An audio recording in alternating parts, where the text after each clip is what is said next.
visita em meu quintal e o frenesi de suas asas fez o sol se refletir por entre as cores matinais. Somos carbono. Isso. E um carbono pensante, não é qualquer carbono, né? Não é qualquer carbono. Não. E isso é um diferencial também, né? Então, assim, ó, veja que essas compreensões, assim, o quanto que todas essas áreas, né, que tem uma compreensão da natureza humana são bem-vindas, né? E é claro, fazer essas distinções as quais a gente está se debruçando e fazendo ajuda a ter assim uma clareza um pouco melhor, né? Assim, da coisa, né? E desmistificando de que, primeiro, todo mundo deveria ter esse direito, né, à saúde mental e entender que esse processo, além de um processo que deveria ser direito, é um processo permanente, né? O conhecimento Sim. E a busca do autoconhecimento é um processo terapêutico, mas permanente, né, de melhorar a qualidade de vida, não necessariamente de ficar curando, né? Essa lógica do curar, eu acho uma lógica muito limitada, não que não seja necessária em algumas coisas, mas limitada para falar de saúde mental, né? Porque parece assim que tudo se resume nisso. E curar do quê, né? Aí do que é normal, do que não é. E a questão para mim importante, que aí eu acho que a gente filosofa a partir da psicanálise, é pensar que um sujeito de desejo não é qualquer sujeito. Um sujeito de desejo não se assujeita, né? Ele enfrenta as coisas, ele peita o seu desejo.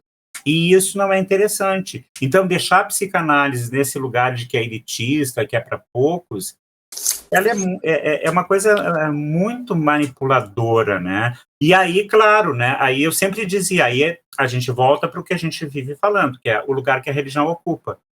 Se a gente tivesse, eu sempre disse isso, se a gente tivesse mais psicólogos, mais psicanalistas, eu não digo só psicanalista, mas psicólogo que trabalha com a escuta, porque né, a escuta não é privilégio, a transferência não é privilégio da psicanálise, nós teríamos bem menos pessoas enfiadas em templos e dando dízimo e se iludindo, né? Porque falta isso. E aliás, Lacan, no Triunfo da Religião, ele aborda a ideia do confessar, né? Se analisar não é confessar, né? Ele inclusive faz esse paralelo, né? É porque na confissão tu te sente um pecador, né?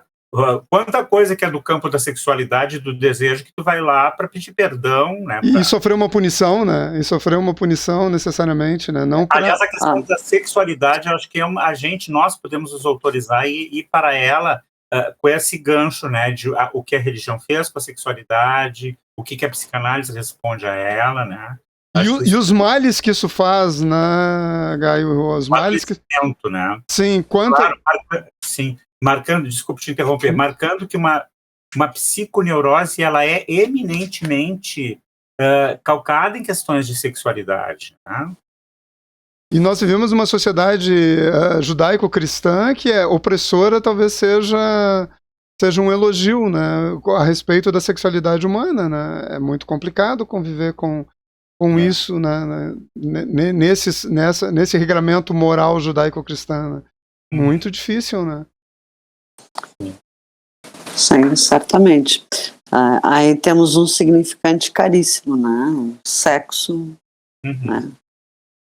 Ou sexualidade, né? Dentro para psicanálise. Mas vocês ouvindo vocês falar, eu fiquei pensando assim, né? Cura e tal, né?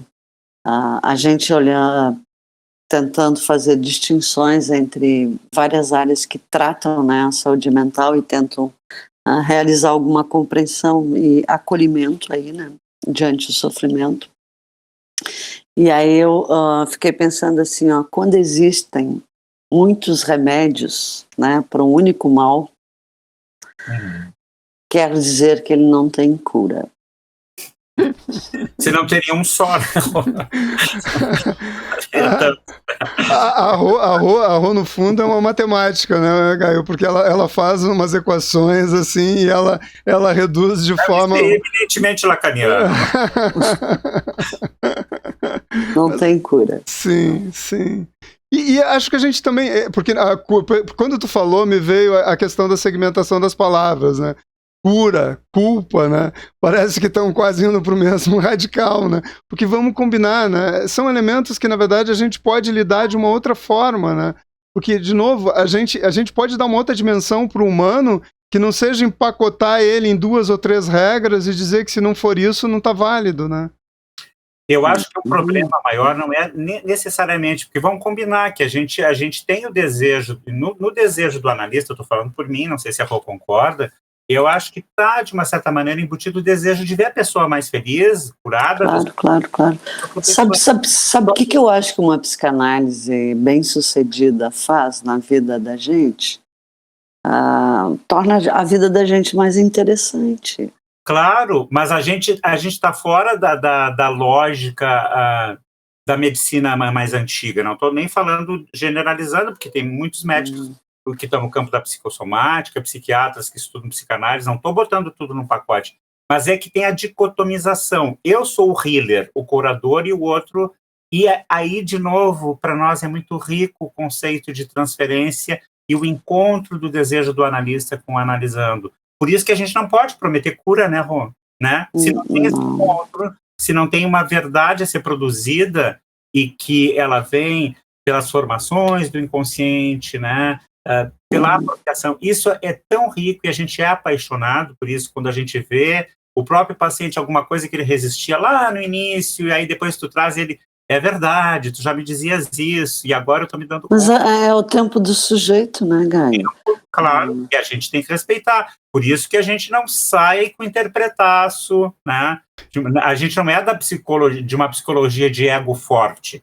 O ego forte ele vai se tornar no seu ritmo, né? Não é eu que vou fazer esse ego forte cutucando a resistência, apontando coisas, né? A gente tem que escutar. E aí vem uma pergunta que é necessário. E o tempo? Quanto tempo eu devo ter de análise para me curar? Não temos essa resposta também, né?